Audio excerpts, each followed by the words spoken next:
Pero el caso es que la leyenda negra, bueno, va traspasándose siglo a siglo. Por ejemplo, ¿qué ocurre en Holanda para que el duque de Alba sea todavía hoy utilizado algo así como el coco para asustar a los niños, ¿no?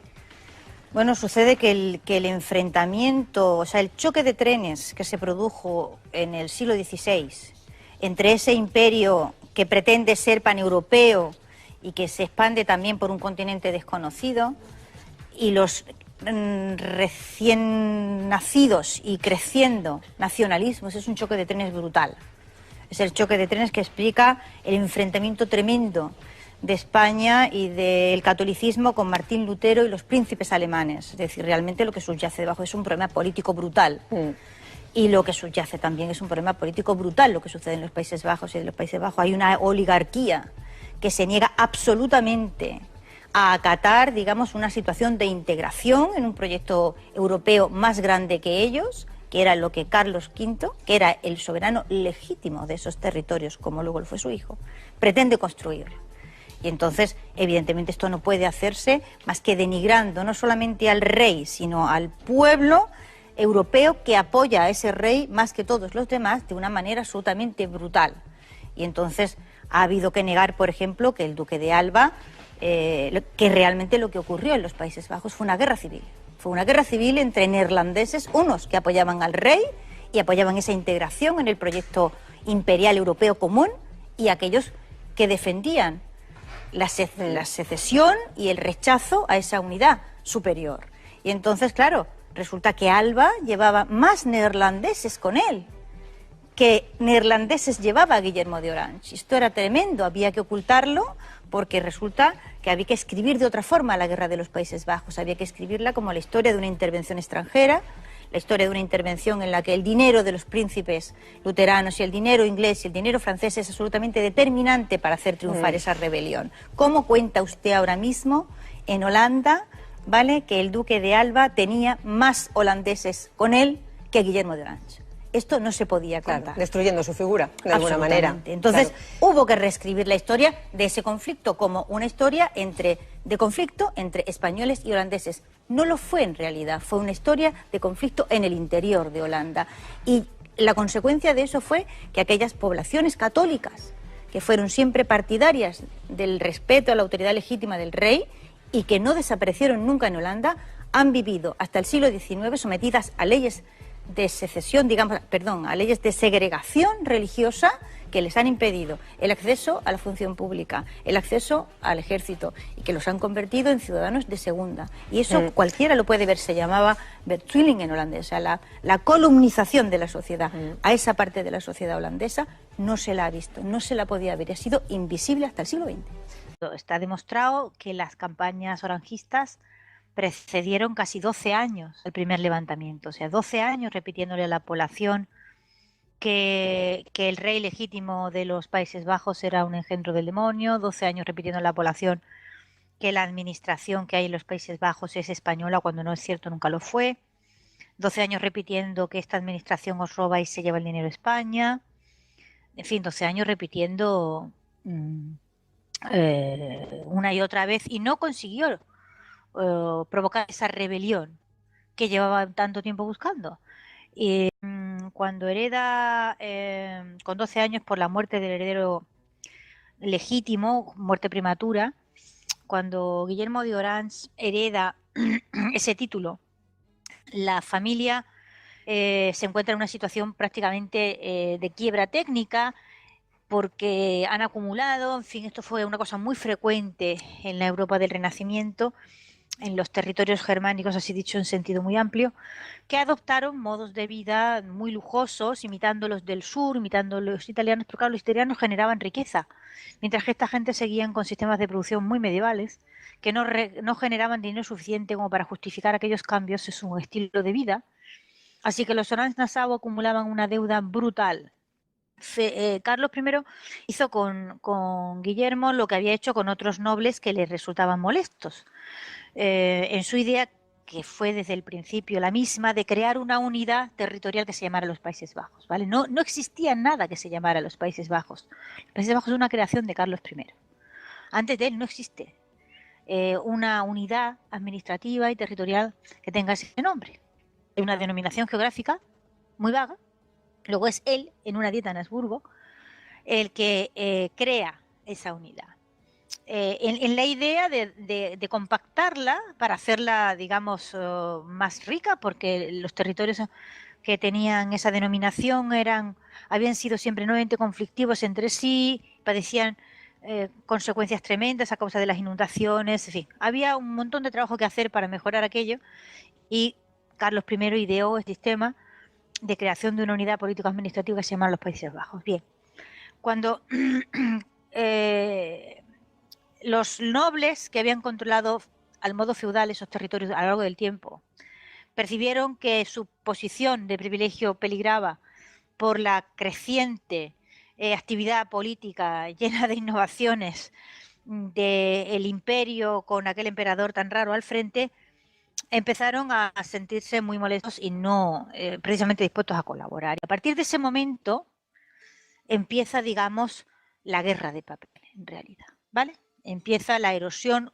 Orange ya sabe que él no va a aceptar ese emperador y luego no va a aceptar al hijo de ese emperador, que era Felipe II. Lo que sucede es que Orange, en un primer momento, no se atreve a ir contra el emperador directamente, pues porque era su señor natural, eran territorios que había heredado su abuela María de Borgoña, y evidentemente Carlos V era el señor natural de los Países Bajos, como luego lo fue Felipe II. Y por eso Orange, que estuvo toda su vida acosado por un terrible problema de legitimidad, problema que ha arrastrado la historiografía de los Países Bajos a lo largo de los siglos. Es decir, te pones a leer textos históricos, tanto españoles como franceses, ingleses, como de cualquier otra nacionalidad, que comienzan siempre repitiendo como un mantra que era legítima la rebelión en los Países Bajos, ¿vale?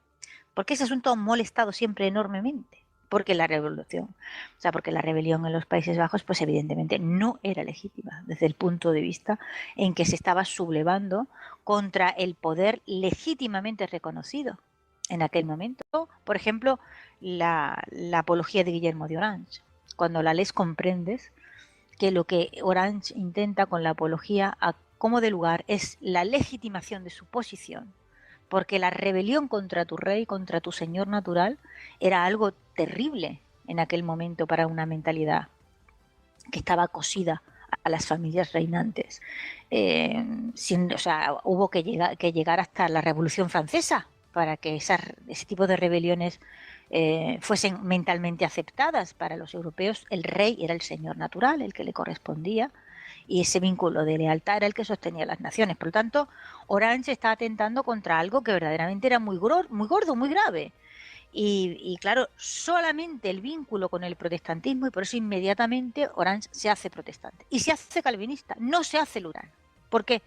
Porque no puede hacerse luterano, porque el luteranismo está marcado en este momento por un sello germánico muy profundo.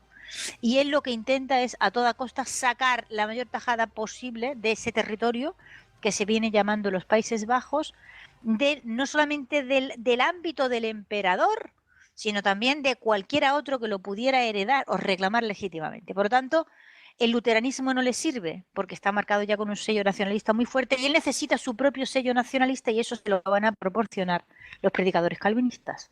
Sin el concurso de los predicadores calvinistas es incomprensible que se produjeran las rebeliones. Fue necesaria la guerra de papel y fue necesaria la actividad propagandística de esos predicadores que habían sido enormemente perseguidos por los luteranos y que buscaron en Orange una protección que no tenían en ningún sitio. Es decir, los calvinistas dependen de Orange y Orange depende de los calvinistas.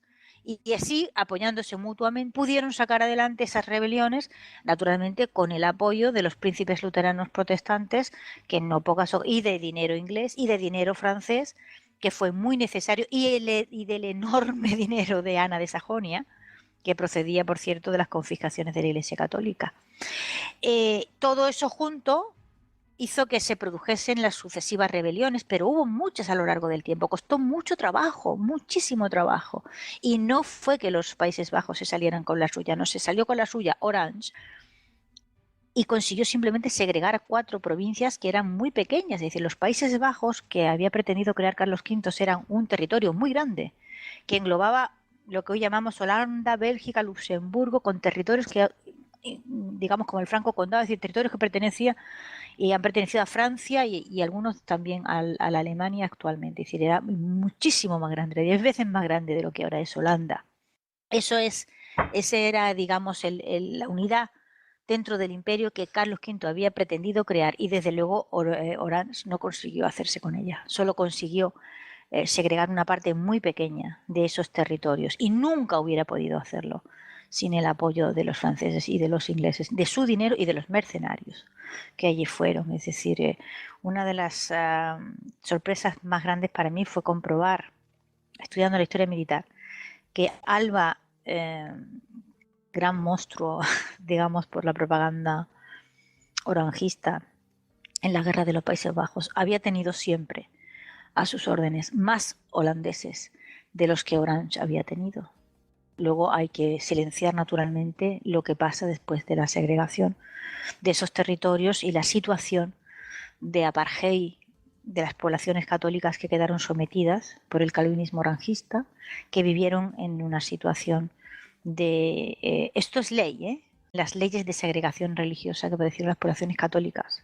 Y o sea que no hay que buscar mucho para encontrarse las normas que, por ejemplo, limitan grandemente la transmisión de la propiedad a los católicos, con la consecuencia clara de su empobrecimiento.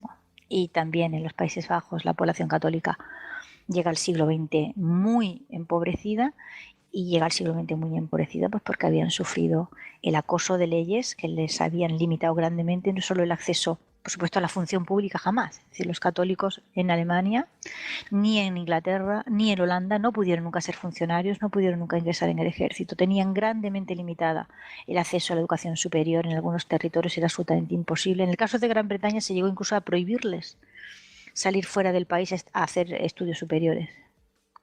En fin, ha sido una historia realmente muy penosa, ¿no?